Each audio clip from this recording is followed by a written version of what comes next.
राहू द्या. अरे याचा ढबर फात बसू नको रे. त्या मसडीचं कानाला घे आणि तिला बांधर कडून नेऊन ताऱ्याच्या जागी. काय ते मसर मसर मसर करायले वा एवढा जीव लावून का सोयरिकीचा विषय काढला का तुम्ही? त्या सोयरीचा विषय माझ्याजवळ काढू नको. नाही तर सराटाला धरतो धरून. त्या मायबुडीला का रोग आला का त्याचा पाहाला? माहेरामध्ये गणपत मरणाचा आहे की. माया बाहेरपर्यंत जायची गरज नाही सांगायला तुम्हाला. तू गणपत काय मेला का रे डंगऱ्या?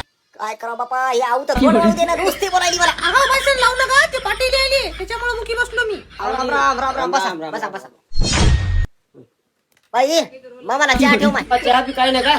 अगं त्याने रिक्षात आलो मी. बाबा तसं करू नका हो. तुमच्यामुळे मला घोटभर चहा भेटते. कर बाई कर.